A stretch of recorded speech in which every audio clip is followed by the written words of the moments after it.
কাছে একদিন এসে বললো, ইয়া রাসূলুল্লাহ, টাকা পয়সা তো কোনো কিছু নেই, সম্পদ বলতে কোনো কিছু নেই, রোজগার বলতে কোনো কিছু নাই, তা আমার বিবাহ করার ইচ্ছা হয়, তা আমি বিবাহ করে আমার স্ত্রীকে ভরণ পোষণ দেওয়ার মতো ক্ষমতা রাখি না, আমি খাসি হইতে চাই, আল্লাহ নবী আপনার কাছে অনুমতি চাই। আল্লাহ নবী বললেন, জাফাল কালামু বেমা আনতা লাকেন, তোমার ভাগ্য লেখার কলমের কালি শুকিয়ে গেছে, আর লেখার মতো কোনো কিছু নাই। এখন তুমি খাসি হও আর না হও, তোমার ভাগ্যে যা লেখা আছে তা তোমার ঘটবেই। আল্লাহ নবী এটাকে বলে ইঙ্গিত করলেন যে দেখো, তোমার নসিবে যা আছে তা তো হবে, তুমি এত বিচলিত হয়ে না যে তোমাকে খাসি হওয়া লাগবে না, এরকম বিচলিত হয়ে না। বলতেছিলাম, এই দরিদ্র মানুষটাই আবু হুরায়রা রাদিয়াল্লাহু তাআলা পরবর্তীকালে মদিনার গভর্নর হয়েছিলেন, আল্লাহ তাকে নসিব করেছিলেন।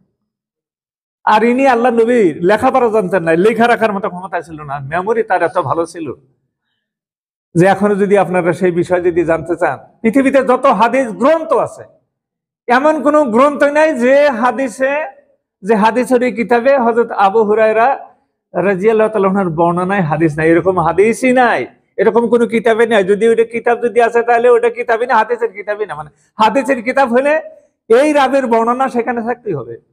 5374 যা বললাম, যদি মনে থাকে ভালো কথা, মনে কোনো সময় যদি না থাকে তাহলে আপনি মোবাইলে সার্চ দেবেন গুগলে যে আবু হুরায়রা রাদিয়াল্লাহু তাআলা আনহু কতটা হাদিস জানতেন, দেখবেন যে ওইটা রেজাল্ট আসবে 5374টা হাদিস জানতেন। তো বলতেছিলাম, এই শিক্ষার ব্যাপারে আল্লাহ রাব্বুল আলামিন বলেছেন, ওমান কানা ফি হাযিহিল আমা ফাহুয়া ফিল আখিরাতি আমা ওয়া আযাল্লু সাবিলা।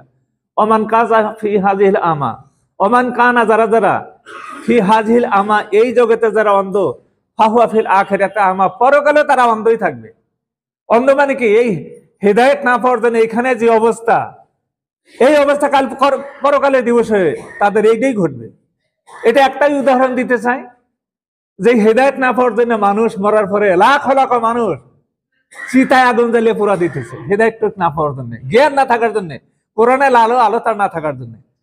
আর পরকালে এই এতটুকুর জন্য জাহান্নামের আগুনে তাদেরকে জ্বলতে হবে, ও আযাল্লু সাবিলা, এবং তাদের পরিণতি যে কত খারাপ হবে, আল্লাহু আলাম, আল্লাহ রাব্বুল আলামিন ভালো জানেন।